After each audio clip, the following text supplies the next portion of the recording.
میں سمجھتا ہوں کہ یہ بہت بڑا زیادتی ظلم اور ناانصافی ہوئی ہے کہ لیڈر آف دی اپوزیشن جو ہے قومی اسمبلی میں اس کو ڈسکوالیفائی کیا گیا اور اس کو کنوکٹ کیا گیا. لیڈر آف دی اپوزیشن جو ہے سینٹ میں، سینٹ آف پاکستان میں، اور پنجاب اسمبلی کے جو ہمارے لیڈر آف اپوزیشن اس کو بھی انہوں نے ڈسکوالیفائی کیا اور کنوکٹ بھی کیا. اس طرح ہمارے 6 پارلیمنٹیرین ہیں، 2 سینیٹرز ہیں اور 3 MPAs ہیں.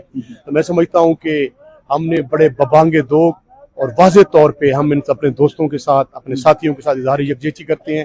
یہ میں سمجھتا ہوں کہ پولیٹیکل وکٹمائزیشن کی بدترین مثال ہے. کوئی انصاف نہیں کیا گیا، یہ ناانصافی کی گئی ہے.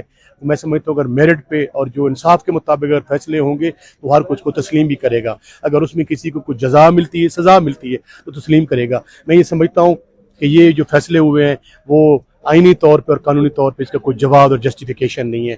تو جہاں تک آپ نے دوسرا سوال کیا ہے کہ ہم جو ہے اپنا یہ رائٹ محفوظ رکھتے ہیں پرامن احتجاج کا، اور انشاءاللہ آپ آج بھی اسمبلی میں دیکھیں گے اور آنے والے اجلاس میں بھی آپ دیکھیں گے کہ ہم کیا بیہیو کرتے ہیں اور ہمارا کیا لیول ہوگا. کوئی متبادل نام زیر غور لائیں پی ٹی آئی نے لیڈر؟ ابھی تو دیکھیں جی، ابھی تو انہوں نے ہمارے ساتھ یہ کیا ہے تو ابھی دیکھتے ہیں نا. یہ جیسے جیسے یہ آگے آگے بڑھتا جائے گا تو اس میں آپ دیکھیں گے. ابھی تو ہم نے ہائی کورٹ میں جانا ہے. ابھی تک دیکھیں نا جی، جب تک ہائی کورٹ کا یہ رولز ہیں کہ جب تک آپ کو کوئی کمپیٹنٹ کورٹ جو ہے وہ ڈسکوالیفائی نہ کرے تو آپ اس وقت تک جو ہے اس کو ڈسکوالیفائی، اس کی نوٹیفیکیشن نہیں کر سکتے. تو ابھی میں سمجھتا ہوں کہ وہ اسپیشل کورٹ کا فیصلہ ہے. تو ابھی اگر کوئی الیکشن میں جو ہے وہ ہائی کورٹ کا کوئی ڈیسیجن آتا ہے تو ہائی کورٹ کے بعد جو ہے یہ لاعمل بنائیں گے. ہم اپیل میں جا رہے ہیں انشاءاللہ، اور آپ دیکھیں گے انصاف کی اور حق کی سچ فتح ہوگی. کل 5 اگست کو پی ٹی آئی نے احتجاج کی کال دے رکھی تھی، اس کو لے کر کیسی تیاریاں؟ انشاءاللہ ہماری بھرپور تیاری ہیں. آپ کو پتہ ہے کہ فسطائیت ہے، ظلم ہے، جبر ہے. ہمارا مینڈیٹ چھینا گیا ہے، ہمیں گولیاں ماری گئی ہیں.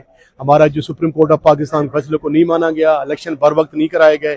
ہماری یہ جد و جہد ہے، یہ آئینی جد و جہد ہے، یہ قانونی جد و جہد ہے، اور یہ پاکستان کے مروجہ جو قوانین ہیں اس کے ساتھ پرامن جد و جہد ہے. انشاءاللہ تعالی ہم جو ہے اپنا یہ پرامن جو ہمارا جد و جہد ہے ہم جاری رکھیں گے.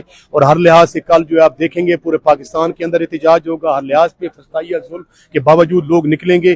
کس لیے نکلیں گے؟ رول آف لا کے لیے نکلیں گے، سپرمیسی آف کانسٹیٹیوشن کے لیے نکلیں گے، جو ہماری سول لبرٹیز ہیں ان کے لیے نکلیں گے.